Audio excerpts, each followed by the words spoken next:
dismiss history at our peril. Liberty Nation Radio with Mark Angelides.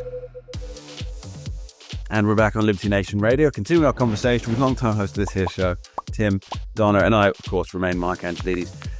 So, Tim, we were talking just a little while ago about the removal of Joe Biden's legacy that played such a prominent part of Donald Trump's first year back in office that's now complete.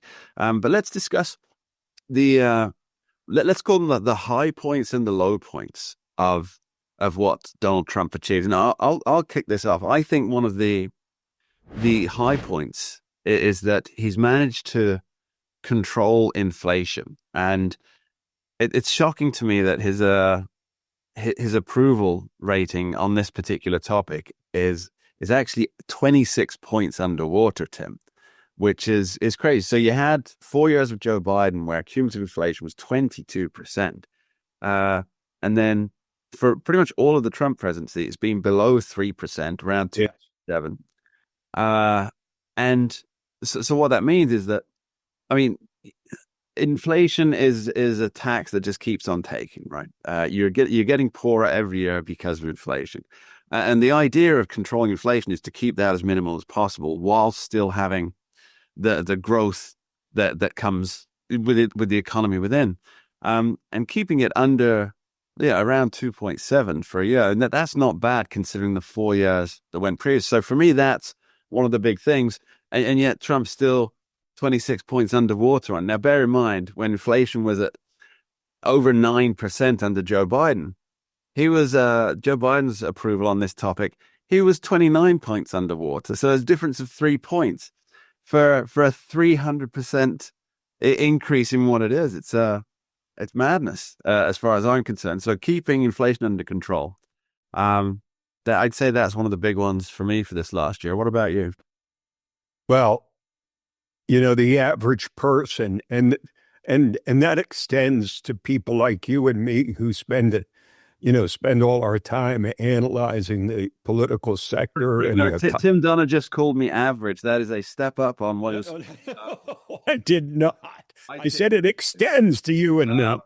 But they don't understand, and it's hard for us to understand exactly what causes inflation and the difference between inflation and prices, because it's not always the same. Inflation, yes, if inflation is up, of course, prices are going to go up.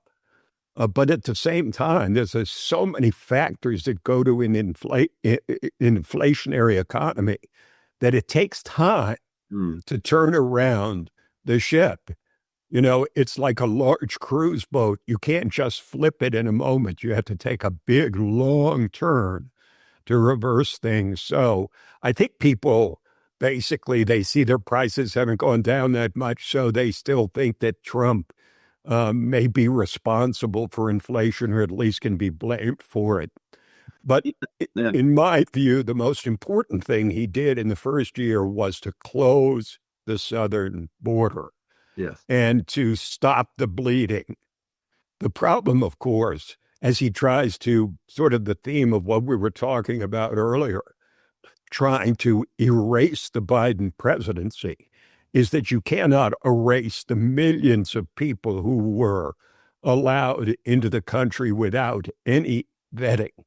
And while the gotaways and the border arrests are down to zero, it's been entirely predictable that once Trump made every effort and continues to clean up Biden's mess when it comes to illegal immigrants and criminal aliens, as much as he's made that progress at the border, he has to deal with the fallout from the Biden years. And I think we're seeing just how substantial that really is, how devastating Joe Biden's open border policy is, because if there was a man of action in the White House, it's Donald Trump.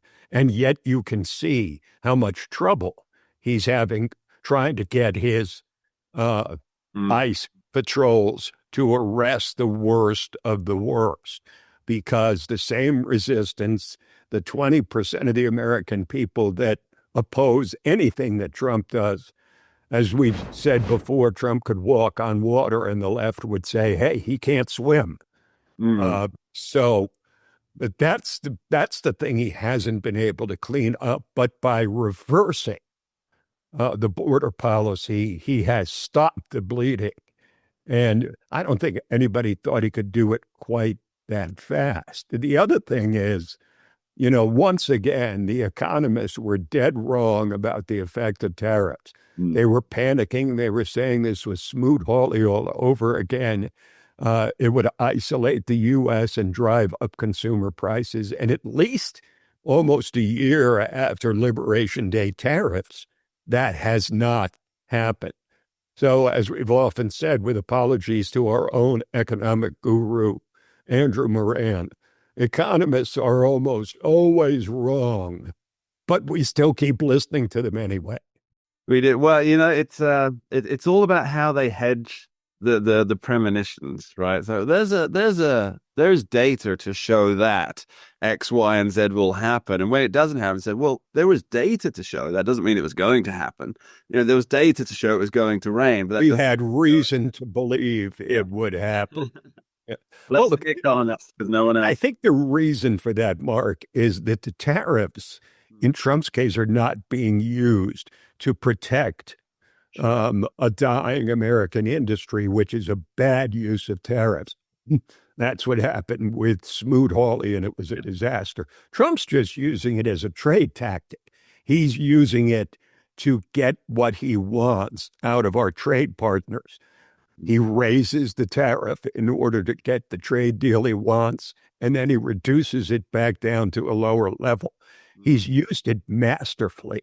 And I think, the traditional political thinkers didn't realize that he's using tariffs for an entirely different reason than they perceived at the time. And so that's been the biggest surprise, is that none of this revolutionary tariff regime has really caused anywhere near the kind of problems that most people expected.